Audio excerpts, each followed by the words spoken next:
allez bien. Alors aujourd'hui je vous retrouve dans une vidéo pour vous parler des clubs canins, mais je ne vais pas du tout vous prôner le fait qu'il faille y aller, que c'est vraiment super, que vous allez régler tous les problèmes de comportement et tout ça avec votre chien en y allant. Je vais plutôt vous dire que vous pouvez ne pas y aller et arrêter d'y aller si vous le souhaitez. Donc je m'explique parce que dit comme ça peut paraître un peu bizarre, mais en fait du coup moi j'y suis allée avec Liska quand elle était tout chaud. Alors par contre quand vous avez votre chien qui est chiot, allez-y, là c'est vraiment bien, ça permet et de le socialiser et de lui apprendre les règles de base, de vous aider si jamais vous hésitez un petit peu sur telle ou telle chose et comment faire. Donc franchement quand ils sont chiots vous pouvez y aller, mais alors après si vous décidez d'arrêter, vous pouvez. En fait vous pouvez dire non tout simplement. J'y suis allée avec Liska à partir de ses 2 mois et demi à peu près, une fois que tous ces vaccins étaient faits pour qu'elle n'attrape pas de petits microbes ou de choses comme ça. Et j'y suis allée jusqu'à ses 6 mois à peu près. Donc là, elle était en fait avec les chiots, donc là tout se passait super bien, c'était limite la plus forte du groupe, elle était sage, elle était obéissante, tout ce que vous voulez. Donc tout se passait super bien et après je suis passée au niveau au-dessus, donc avec tous les jeunes chiens de à peu près 6 mois à 1 an et demi, suivant comment est-ce qu'ils obéissaient et réagissaient. Et là c'était devenu la catastrophe. C'est-à-dire qu'une fois que vous quittez l'école des chiots, dans mon club c'était comme ça, vous passez sur 4 principes qui va être d'apprendre les ordres de base et que votre chien écoute bien, qu'il soit justement bien attentif à tout ce que vous pouvez dire. On va vous enseigner le rappel, la marche au pied et un autre truc mais j'ai oublié, enfin bref.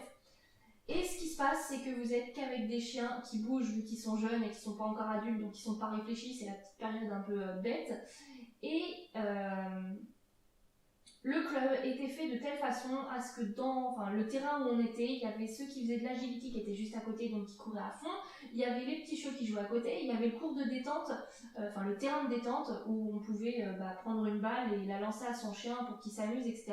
qui était juste à côté. Donc on avait des chiens qui n'étaient pas attentifs, qui faisaient que jouer, que courir, que s'amuser autour de l'espace où on était.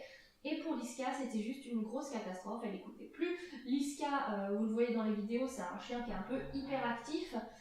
Et quand il y a d'autres chiens autour d'elle, on va dire qu'elle écoute beaucoup moins bien. Donc ça devient de mieux en mieux à force de travailler, mais c'est pas du tout grâce au club canin que je réussis ce travail.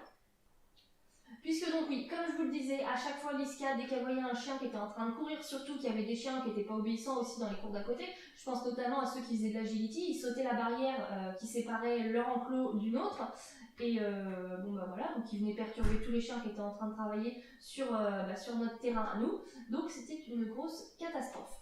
Donc une des choses qu'on vous fait travailler tout le temps, c'est la marche au pied. Sauf que pour avoir un chien au pied, il faut avoir un chien qui vous écoute, et pour avoir un chien qui vous écoute, il faut que dans un premier temps, il ne soit pas trop distrait par tout ce qui peut se passer autour de lui, surtout quand ils sont tout petits. Et le problème que j'ai rencontré du coup, c'est que Liska, elle était tellement en train de courir après les chiens qui soient dans le cours, qui soient hors du cours, etc. C'est pareil, il y a plein de temps de pause où on fait travailler les autres chiens et donc on demande au vôtre de rester assis. Et vous devez le laisser assis comme ça, pas bouger pendant des fois, je me souviens, des fois on faisait ça pendant une demi-heure. Donc tous les chiens devenaient fous, donc forcément c'était n'importe quoi après. Et donc ce qui se passait, c'est que quand on était en période de marche au pied, de choses comme ça, Liska allait dans tous les sens, moi j'étais sans arrêt en train de la reprendre, en train de m'énerver parce qu'au bout d'un moment, quand on n'y arrive pas, quand notre chien n'écoute pas, forcément on s'énerve. Et il y a des moments où j'étais tellement à bout de nerfs, j'étais tellement énervée que ça me donnait envie de pleurer, mais pas de pleurer de tristesse, pleurer d'énervement. Donc c'est ni bon pour moi, ni bon pour Liska, ni bon pour notre relation. Donc au bout d'un moment j'ai dit stop, je ne veux plus y retourner, j'avais même plus envie de lui apprendre des tours ou des choses comme ça, je faisais plus rien avec elle, les balades normales, mais tous les petits à côté, tous les petits trucs qui sont cool, lui apprendre des nouveaux tours, les choses comme ça, choses que j'adore faire en fait, et j'avais plus envie de les faire du tout parce que ça m'avait complètement démotivée dans toute son éducation et tout ça, c'était vraiment, c'était horrible. Donc j'ai décidé de ne plus y retourner et depuis, j'ai plus de problème. Quand je marche dans la rue, qu'il y ait des chiens, des enfants qui courent, plein de monde, etc. Liska, elle est au pied, elle est sage, elle tire plus. Avec les autres chiens, elle est encore un peu joueuse, elle a même pas 1 an, c'est normal. Ça va se faire au fil du temps, mais voilà. Donc tout ça pour vous dire que si dans votre club canin, il y a quelque chose qui vous plaît pas, que ce soit au niveau des exercices, de comment ça se passe, je sais que dans certains clubs, on peut utiliser des colliers étrangleurs. Si vous êtes contre les colliers étrangleurs, vous pouvez pouvez dire non, je ne veux pas qu'on mette ça à mon chien, même si les éducateurs disent ça. Il y a d'autres clubs qui vont faire ça avec d'autres pratiques qui peuvent peut-être plus vous convenir. C'est pareil, je sais qu'il y a des colliers qui existent où il y a des pics, mais à l'intérieur qui sont contre le cou du chien. Je sais qu'il y a des clubs qui utilisent ça. Personnellement, je trouve ça vraiment barbare.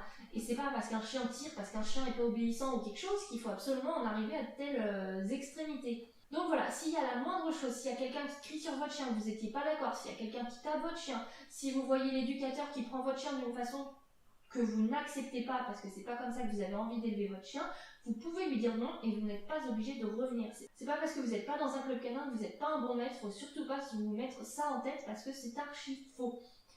Donc voilà, c'était tout ce que j'avais à vous dire dans cette vidéo. Je vois vraiment beaucoup trop de gens, et puis même par rapport à ce que moi j'ai pu vivre avec Liska, qui restent dans les clubs et qui au final bousillent leur relation avec leur chien, bousillent leur mental. On peut même en arriver au fait de ne plus vouloir son chien à cause de gens comme ça qui font des techniques qui ne sont pas forcément adaptées à votre chien. Donc voilà, c'est vraiment ce que je voulais vous dire dans cette vidéo, que vous faites comme vous voulez et que voilà, c'est pas parce que vous n'allez pas dans un club canin que c'est une mauvaise chose.